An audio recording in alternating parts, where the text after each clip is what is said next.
Hi, my name is Sheenah Ko, and I am a professional musician, in particular synthesizer, keyboard player for many different bands. I also compose a lot of music and have a lot of really cool new songs coming out right about now. And I wanted to talk about how we can do arpeggiations so that your synthesizer is performing the arpeggiations live along with either a drum machine or a live drummer or a combination of both.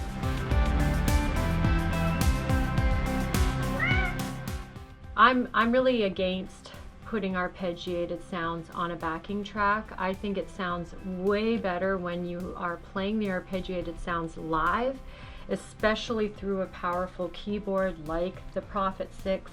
It just sounds so much better when someone's actually performing that live, and it's more exciting too. I always use MIDI. MIDI is an excellent tool for making sure that all of your gear is connected, and in this case even live musicians. So here I've got a MIDI cable that I'm actually sending out of the keyboard that is playing the arpeggiation. So in my case, I'm using the Prophet 6, MIDI out, and what that MIDI out is going to is my drum machine. In the MIDI in,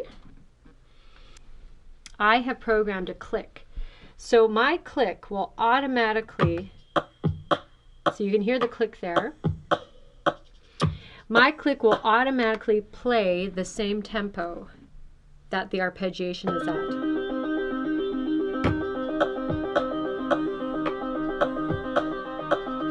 That's this keyboard controlling the tempo and the beat inside my drum machine. I'll just show you what happens when I change the tempo here. It changes the tempo in my drum machine as well. Now, when you have a live drummer, you will also want that live drummer to be linked to your tempo.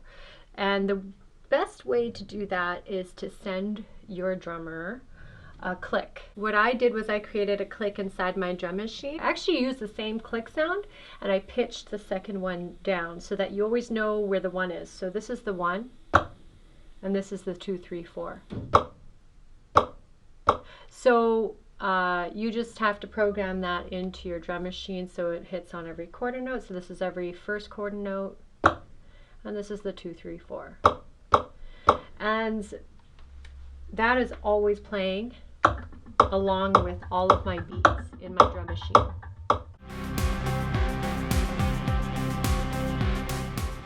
The click track, you can have that go out in a separate output. Most drum machines will have several outputs. In my case, with the Tauri's SP16, I have 8 outputs. So what I do is I send the output 1, 2 to the sound technician, the front of house. So that is playing to the general audience in the venue. And then I use output 7 to send to my drummer. Now, my drummer can either plug straight in to that output with his headphone cable, and we use, we have a headphone extension, so it goes all the way over to wherever he is. And that way he's always linked in. So if you are not using a drum machine in your band and you just want a live drummer to play along with your arpeggiation, then your drummer will just need to use a digital metronome that has MIDI input. And usually they run about $80 or $100, or they're not that expensive, and it's just a little metronome that the drummer can keep beside him or her to basically receive your MIDI signals. So let me just recap. So this click track is only being heard by the drummer, and they're playing along with it. So that's a really fail-safe way of having your whole, live band, or even just your instruments, being linked together so that you always are playing at the correct tempo and everything you don't have any goofs of people going off the arpeggiated sound. And yeah, I think that's everything. So yeah, thanks for watching my video, and if you enjoy this, also check out my music. I've got a whole bunch of new videos and singles coming out in the next few months, and a new album at the end of May 2022. Thank you.